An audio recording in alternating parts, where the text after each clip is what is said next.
I want to ask you a question. You ever had a conversation with someone and walked away feeling weird? Like somehow you're the one feeling guilty, even though you didn't do anything wrong. Or maybe you find yourself doing things for someone not because you want to, but because if you don't, they will make you feel like the worst person alive. Yes, sir.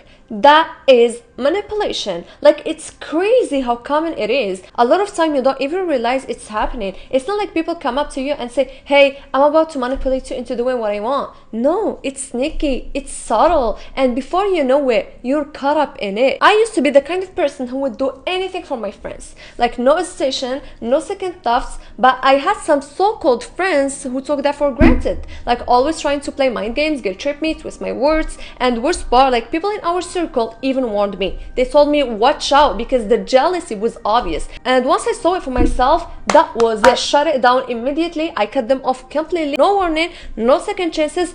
I don't entertain manipulation, I eliminate it. Hello guys, welcome back to my channel and welcome back to another episode of a Better Mindset podcast. I hope you're doing well. So let's talk about manipulation. How do you spot it? How do you stop falling for it? And how do you actually stand your ground without feeling like a terrible person?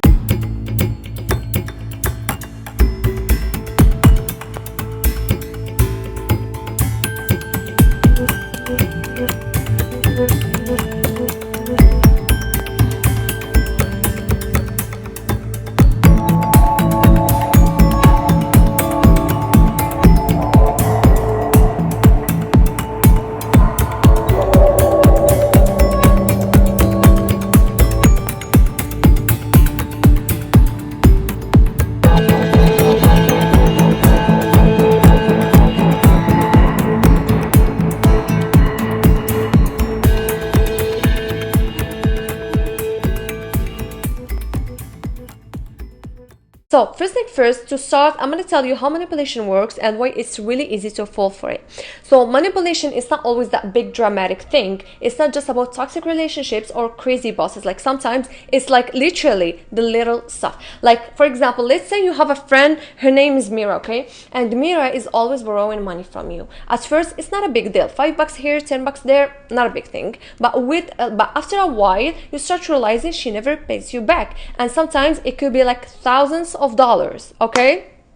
So one day you finally bring it up. You're like, hey, you still owe me money from last time, something like that. Now a normal person will say something like, oh my bad, I'll get you back, you know. But if Mira is manipulative, she's gonna flip that on you. She will hit you with something like, whoa, that's all I to you, a debt, I thought we were friends, something like that. And suddenly you feel guilty, like somehow asking for your own money back makes you a bad person. See how that works? You had a valid concern, and instead of addressing it, she just flipped the whole script on you and she made it about your character. Now that's a classic manipulation. Let me give you another example. Let's say you have a friend who always expects you to drop everything for them. Like they call you in the middle of the night with some drama and you're always supporting them, always being there for them, always listening, but the one time you're busy and cannot talk, they hit you with, wow, I guess I see where I stand now. Now you feel guilty even though you've been there for them 100 times, but that one time you couldn't, they make you feel like a terrible friend. This is why people fall for manipulation. It makes you feel like you have to prove something, that if you don't do what they want, you're somehow feeling as a friend, as a coworker, as a partner, whatever, and that's where they get you. So how do we stop falling for it? The biggest thing I've learned personally, if someone makes you feel guilty for setting a boundary, that's a huge red flag. Because here's the thing, people who actually care about you won't make you feel bad for saying no or for standing up for yourself. But manipulators, they thrive on guilt. That's their whole thing. So what do? How do you actually shut it down without getting caught up in their little mind games? First thing first, you gotta stop over explaining yourself. Now this one was very hard for me. Anytime I said no to something I didn't want to do it, I felt like I had to give a very long explanation so the other person wouldn't be mad. Like for example, if someone asked me for a favor and I didn't want to do it, I'd be like, oh, I really wish I could, but I have this thing and I'm super busy and blah blah blah. Nah, you don't need all of that. If you don't want to do something, just say no, I can't. That's it. The more you explain, the more they will find ways to make you feel bad about it. Second thing, anytime like you bring up a problem and instead of addressing it, they make you the problem, that is manipulation. Like if you say, hey, for example, I didn't like the way you talked to me earlier, and they respond with, oh, you're always sensitive and now I'm a bad person. Yeah, that's them flipping it, so they don't have to take responsibility. So don't get sucked into that trap. Third thing, you gotta accept that some people won't like it. Like look, the moment you stop being an easy person to manipulate, some people will get mad because they were never really looking for a friend or a partner or whatever. They were just looking for control, and when they lose that control, they will guilt trip harder. They will act like you changed it. They will make you feel like you're being mean. But here's the thing, you are not responsible for keeping manipulative people comfortable. If someone only likes you when they can guilt trip you into doing things that you don't want to, that's not a real relationship anyway. Now we've gone over how manipulation works and how to identify it, but honestly, knowing about manipulation and like actually dealing with it are two different things, because when it's happening, it's not always like that easy to shut it down. You got what I mean? Like sometimes you freeze up, sometimes you doubt yourself, and sometimes you just don't want to deal with the drama, so you let it slide. I get it. I get all of that, but let me tell you something, the more you let it slide, the worse it gets, because manipulators don't just stop, they test you. If they realize that they can get away with something, they will do it again and again, and before you even know it, you're in this weird cycle where they're constantly pulling the strings and you're just reacting. So let me tell you, or let's talk about how to actually fight back without getting caught up in their nonsense. My first advice to you will be, stop fearing the drama. Look, I want to tell you something. Manipulators love reactions. They feed off them. If they can get you to defend yourself, to over-explain or get emotional, they win. Because now, instead of focusing on what they did wrong, you're stuck proving yourself to them. Ever notice how certain people drag you into a long, exhausting conversation where you end up apologizing for stuff that wasn't even your fault?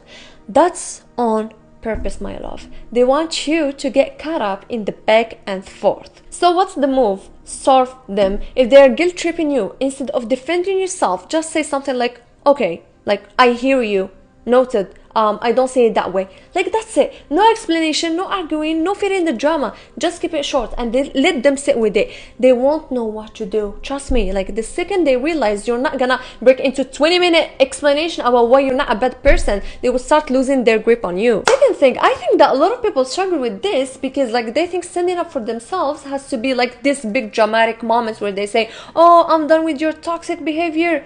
Like, nah, you don't have to do all of that. In fact, calling someone out works way better when you keep it calm and casual because it throws them off. For example, let's say you have a coworker and that coworker always does that minute walk on you and acts like it's not a big deal. So instead of getting it all worked up, just hit her with, oh, you always do that, and smile and say nothing else. Or if someone keeps twisting your words, just go with like, that's not what I said, and you do that a lot. Like, what I want to say is, like, see how low energy that is. Like, you're not getting defensive and you're not giving them room to argue. You're just calling it like it is. And manipulators hate that. Another important thing is boundaries. Now, some people will never stop manipulating you because that's just how they are. No amount of explaining or reasoning or trying to make them see your side is gonna change that. And if someone refuses to respect your boundaries, they don't deserve access to you. Think of it like this. Your energy, attention, your time, that's a VIP access. And if someone is constantly making you feel guilty, drained, or confused, they don't get that pass anymore. That might mean talking to them less, that might mean cutting them off completely, but whatever you do, stop letting people who don't respect you take up space in your life, because some people are only in your life because you keep the door open. Close it. Let me warn you, when you start standing up for yourself, manipulators are gonna freak out. They're gonna say you've changed. They're gonna act like you're a bad guy. They might even try to make other people turn against you. Why? Because you're messing up their game. You're not reacting the way they want anymore. You're not feeding into their guilt trips, and they hate that. Let me tell you something. Just because someone is upset that you set a boundary doesn't mean you did something wrong. And honestly, let them be mad. Let them talk. Let them twist the story. You ever notice how draining it is to deal with manipulative people? It's like they suck the life out of you. That's because manipulation isn't just about control. It's about stealing your energy. Like, the more you let them do it, the less energy you have for things that actually matter. Your goals, your peace, your real friends, your happiness, your life. So my advice to you will be, protect your energy at all costs. like your life depends on it, because honestly it kinda does. The more you stop entertaining manipulative people, the more space you create for real healthy relationships with people who actually respect you, and that's the whole point. So now let me tell you how to handle manipulators, because manipulation isn't just about like what people say, it's all about the mind games they play to stay in control. And I'm not gonna give you like a big speech, but here are some tips or some simple psychological tips to deal with it. First thing first, that one I already read it in a book. They call it the gray rock method. So it's all about like manipulators love drama, right? They live for emotional reactions. The more you react, the more they know how to have control over you. So one of the most powerful ways to shut them down is become boring. This is what we call it the gray rock method. The idea is simple. Like when someone is trying to manipulate you, don't engage, don't react, don't give them any emotional energy. Let me give you an example. Let's say we have here two persons, a manipulator and Hajar. Now the manipulator will say, oh, so you don't care about me anymore, huh? Hajar will say, okay. Now the manipulator will say, wow, I guess I'll suffer alone like I always do. Hajar will say, alright. That's it. See what's happening? No reaction, no emotions, just dry, boring responses.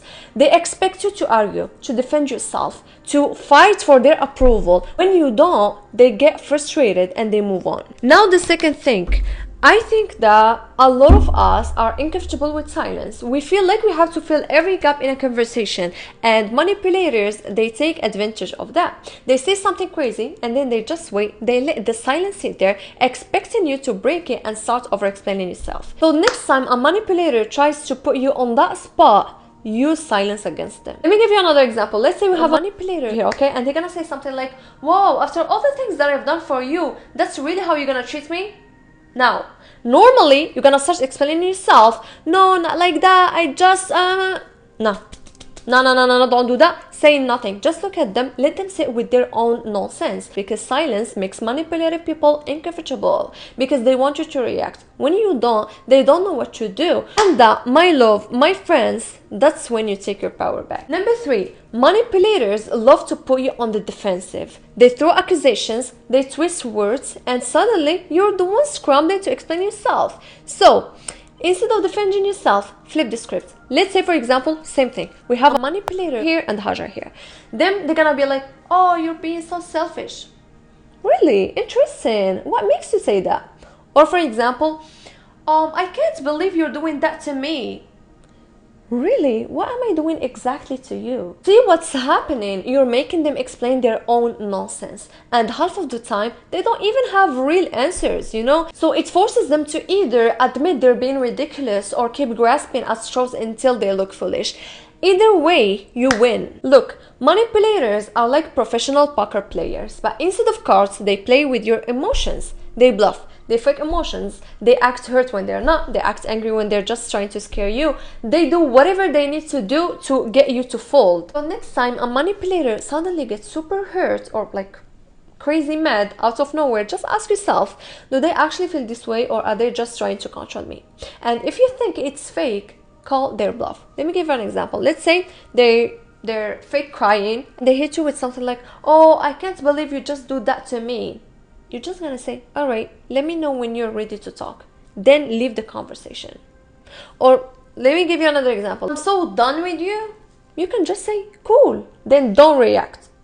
When they see that their little emotional performance isn't working, they will have to come at you differently. And that's when you know you won. One thing about manipulators, they only have power over you if you need them. Let me ask you something. You ever notice how they try to isolate people? How they make you feel like they're the only one who truly get you? That's not an accident. They want to be your only source of validation, friendship, or love, because then you will be scared to lose them. And when you're scared to lose someone, they can control you. So what's the move? Have your options. If a manipulative friend is treating you like a trash, have other friends. If a toxic partner like playing mind games, have the confidence to walk away. If a manipulative boss is abusing power, have an exit plan. The more options you have, the less power they have over you. You know how sharks smell blood in the water?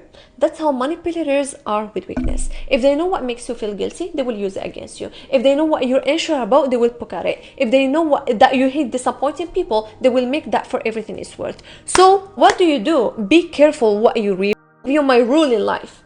If you know that you're a people pleaser, don't say I just hate making people upset. Because guess what? Now they know exactly how to manipulate you. Instead, be vague, be mysterious, keep your emotional cards close to your chest, because the less they know about you, the less they can use against you. One of the most powerful moves that you can make is just walk away. Because manipulators only have power if you keep engaging, but the second you refuse to play their little game, they lose. You don't need to prove your point. You don't need to win their arguments. You don't need to make them like see what they're doing. No. Sometimes the most powerful or the best thing that you can do is just leave. Just leave, just go. The more you respect yourself, the less tolerance you have for people who don't. Look, at the end of the day, you gotta ask yourself, do I really want to keep dealing with this nonsense? Or do I just need peace in my life? Because manipulators aren't gonna change. They're not gonna wake up one day and be like, whoa, I've been terrible, I'm gonna fix this. Nope. They're not gonna change. They're gonna keep manipulating you as long as it works. So you gotta decide when is enough. Because once you stop entertaining their game, once you take your power back, they become irrelevant, and you finally start living your life on your own terms. That's the goal, and that's the move. Alright guys, that's it for today's episode of A Better Mindset podcast. I hope you enjoy it, and I hope this helped you level up or like handle those manipulators. I want you to stay strong, to protect your peace and protect your energy, and I'll catch you in the next one. Bye bye.